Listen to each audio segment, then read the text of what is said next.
Merci. Merci. Et donc, on va tout de suite parler à maître Christina Gagné. Elle est avocate en droit de l'immigration. Maître Krishna Gagné. Comment ça va, maître Gagné? Oui, bonjour, oui, ça va très bien, merci, et vous? Oui, ça va. Et vous faites beaucoup de dossiers d'immigration, pas vrai? Oui, ben en fait, c'est l'essentiel de ma pratique. Ouais. Et puis, les choses ne sont plus ce qu'elles ont déjà été en immigration. Disons, à un moment donné, il y avait comment un dynamisme au sein de ce ministère, mais là, des dossiers traînent et tout le monde se plaint des retards de l'immigration. Qu'est-ce qui arrive? Est-ce que vous avez une petite idée, maître?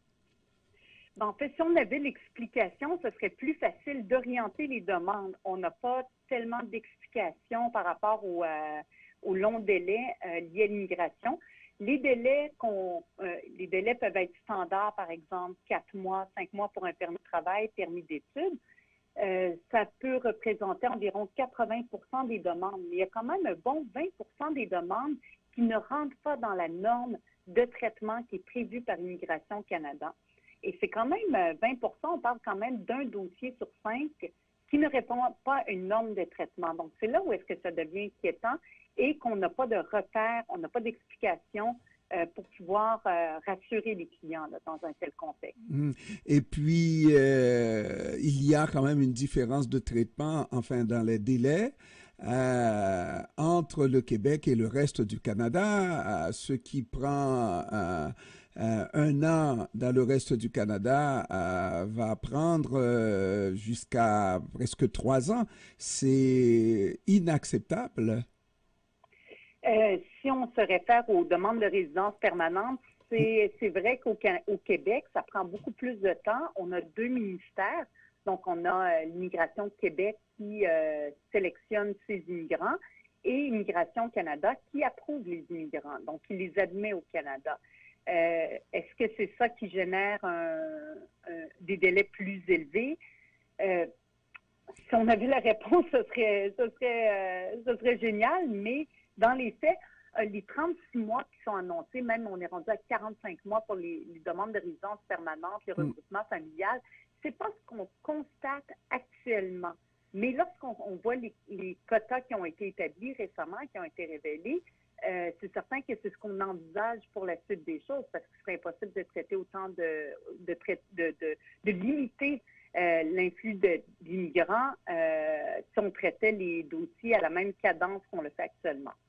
Alors, maître, parce que j'avais le goût de vous poser la question, vous avez parlé de 2 ministères d'immigration au Québec, naturellement avec Immigration Canada. J'avais le goût de vous poser la question, est-ce que ces 2 ministères qui se marchent sur les pieds l'un de l'autre, mais je sais que les juridictions sont quand même limitées. Il y en a un qui commence un dossier de demande de résidence, l'autre qui donne un certificat de sélection et la suite, normalement, devrait se faire par le gouvernement fédéral.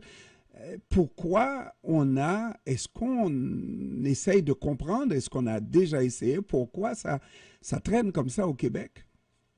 À la base, il y a une entente qui existe, l'accord Canada-Québec, qui prévoit que le Québec, comme je mentionnais tout à l'heure, sélectionne ses immigrants. Donc, il va déterminer, par exemple, dans le cadre d'une résidence temporaire, est-ce que la personne a les ressources financières pour venir ici? Est-ce qu'elle a les capacités pour répondre à l'emploi, en fait, aux exigences de l'emploi, tout ça? C'est le Québec qui s'occupe de ça. Par la suite, le Canada n'aurait qu'à à gérer la question de l'admissibilité de la personne.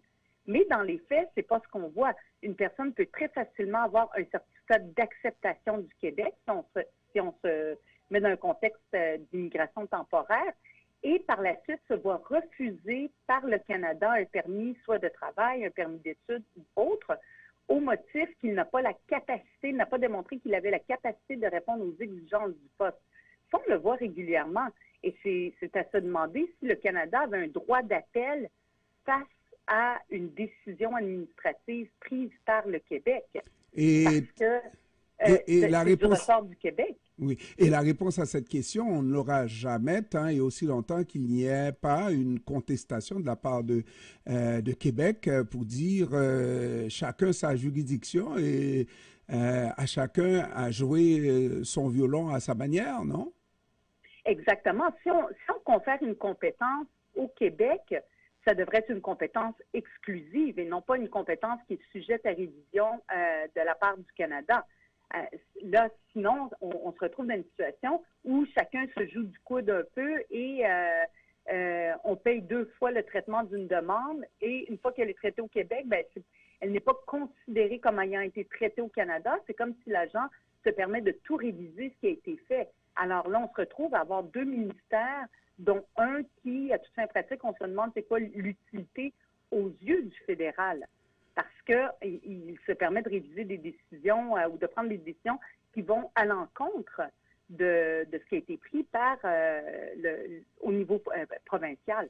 Mais Maître, mon petit doigt me dit qu'il y a des traitements qui sont différents dépendamment de l'endroit dont il est question. Par exemple, pour des candidats venus d'Afrique ou de pays en développement, le visa ne doit pas être obtenu, ne s'obtient pas aussi facilement que pour des Européens, genre. C'est exact, et ça, j'en avais déjà fait part à différents médias, dont un programme qui avait sorti en France sur cette question-là, d'une certaine discrimination qui semblait être faite à l'égard des étudiants africains, mais pas qu'africains, tout ce qui n'est pas du premier monde, en fait, tout ce qui n'est pas d'Occident, c'est clair qu'ils n'ont pas le même traitement. Les délais de traitement, premièrement, sont très longs. On peut parler de 10 mois, 1 an pour un permis d'études. Même chose pour un permis de travail. Et au bout du compte, ils se voient refuser le permis au motif qu'on ne croit pas qu'ils ont l'intention de quitter le Canada à la fin de leur séjour. Alors que chacun arrive à peu près avec la même intention ici au Canada. Un Français, un Africain... on a des programmes qui existent au Canada pour permettre aux gens de rester, aux étudiants, aux travailleurs, d'appliquer à la résidence permanente. Alors, pourquoi inférer qu'ils n'auront pas l'intention de quitter le Canada à la fin de leur séjour si on permet aux gens qui se qualifient d'appliquer à différents programmes? Donc, c'est clairement, il y a une disparité de traitement qui est inexplicable, qui est monté jusqu'au bureau de M. Justin Trudeau. Lui-même a parlé d'un certain racisme systémique qui était inacceptable au sein des institutions. Maintenant, est-ce qu'on a vu un changement? C'est peut-être trop tôt pour voir un changement de cap. Moi, personnellement, je ne l'ai pas vu. Là, justement, je pensais à la sortie du ministre de l'Immigration qui a promis d'amener du changement, mais avant, comme quoi on devrait nettoyer, assainir le personnel d'Immigration Canada. Qu'est-ce qu'il faut en comprendre? C'est-à-dire... je ne suis pas sûre de comprendre votre question. Est-ce que vous pourriez on dirait qu'il y a un racisme systémique au sein de ce ministère fédéral et que le ministre promet de faire un peu de nettoyage au sein du personnel. Mm-hmm. Effectivement, ce pas des mots que j'ai moi-même prononcés. Là, si on les a entendus de la part des politiciens qui avaient un racisme systémique, de la part des journalistes également. Donc, c'est certain qu'il y a un ménage à la base qui doit être fait pour pouvoir faire fonctionner ce ministère-là de façon adéquate. Également, ce que ça prendrait, fort probablement, ce serait un organisme de supervision qui chapeaute ou un ombudsman qui vérifie le travail de ce ministère-là, parce qu'actuellement, on peut parler d'un ministère qui travaille dans l'opacité la plus totale. Voilà. Alors voilà donc pour cette intervention de Maître Krishna Gagné. Elle est avocate en droit de l'immigration et nous a parlé depuis Québec. Je vous remercie, Maître Gagné, d'avoir pris du temps de nous parler cet après-midi. Mais ça me fait plaisir. Bonne fin de journée à vous. À vous aussi, Maître. Et au revoir aux auditeurs. Au revoir. Au revoir. On va à la pause commerciale de la demi de l'heure, mesdames, messieurs. Au retour, on va parler à Frédéric Pierre, comédien, producteur, dans un instant.